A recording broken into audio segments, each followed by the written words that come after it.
ছোটবেলার গল্প অনেকে পড়ছে, শুনছেও। ওই যে বাদশাহ সিদ্ধান্ত দিছে যে আমারে যে গল্প শুনাইয়া তৃপ্ত করতে পারবে, তো আমি তাকে অর্ধেক রাজত্ব পুরস্কার দেব। এখন যেই গল্প শুনাইতে আসে, লম্বা কিচ্ছা কনের পরে বাদশাহ কয় তারপর, মানে এরপরে কি? এখন বাদশাহ যত লম্বা ঘটনাই কক হেতে কয় তারপর, অন কিরণ বেটা তো আর নাই। তখন সে হাল ছেড়ে দেয়, তখন কয় না আমি তৃপ্ত হইছি না, তো কাজে আর রাজত্ব দেওয়া লাগতো না। তো এক চালাক তে আইসা আমি শুনামু কিচ্ছা। কিচ্ছা কি? তো বলছে কয় এক লোকের 100 কানি জমি ছিল। কয় তো তারপর? বাদশাহ বলতেছে। তো এবারে লোকটা বলছে সে 100 কানি জমির মধ্যে দান করছে। কয় তো তারপর? কয় দানটি যখন হইছে, ধান গাছের ছড়া, ধানের ছড়া, তখন সব 100 কানি ক্ষেতের মধ্যে ফইক পাখি, আরই ছোট ছোট পাখি আছে না, পাখি পড়ছে, মানে ক্ষেতের মধ্যে পড়ছে, পুরা ক্ষেত সব গুড়ির মধ্যে।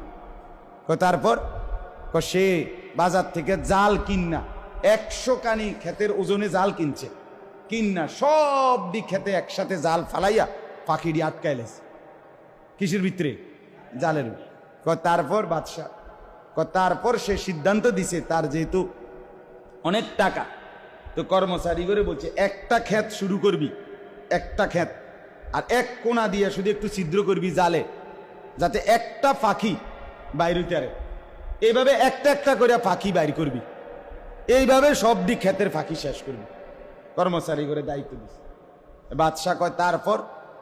তারপর প্রথম এই শুরুতে এক কোনা দিয়া ছিদ্র করিয়া, মানে সিরা, তো একটা পাখি ফুরুত করিয়া বাইরে হয়ে গেছে।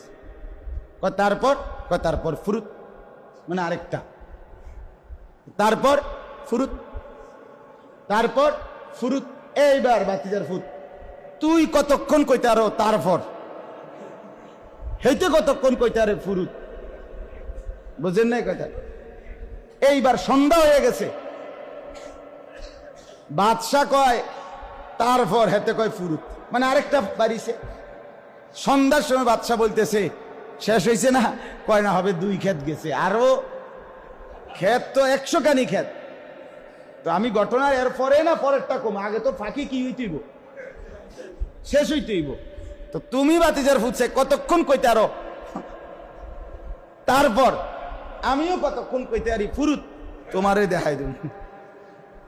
এরপরে বাদশাহ কইছে আমি সন্তুষ্ট, যা আর লাগতো না বাবুরে, তোমার এই ফুরুত আমি বুঝছি শেষ হইতো না। আপনারা এই ঘটনা আগে শোনেন নাই? হায় হায় করছেন কি তা আপনারা? আমি তো অনেক আগে শুনছি এই কিচ্ছা।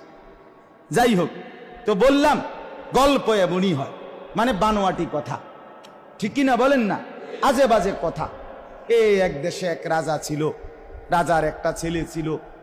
ছেলে একদিন গোড়ার চইরা যাইতে যাইতে যাইতে জঙ্গলে গেছে, গিয়া দেখে জঙ্গলের মধ্যে একটা ঘর, ঘরের ভিতরে গিয়া দেখে একটা রাজকুমারী ঘুমায় রয়েছে।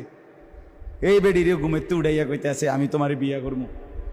কইতে আছে যে ওই যে এখানে একটা পুকুর আছে, এটার মধ্যে এক ডুব দিয়া একটা কোপটা পাইবেন ভিতরে, এটার ভিতরে একটা ভ্রমর আছে, এটারে যদি এক টিপে মাইরে লাইতে পারেন তাইলে রাক্ষসটা মরে যাব, মরে গেলে আপনি আমারে বিয়ে করতেন পারবেন। এই বেচারা এই শীতের মধ্যে দিছে ডুব। এই সমস্ত কাহিনী কিচ্ছা, এগুলোই গল্প, বানোয়াটি কথা।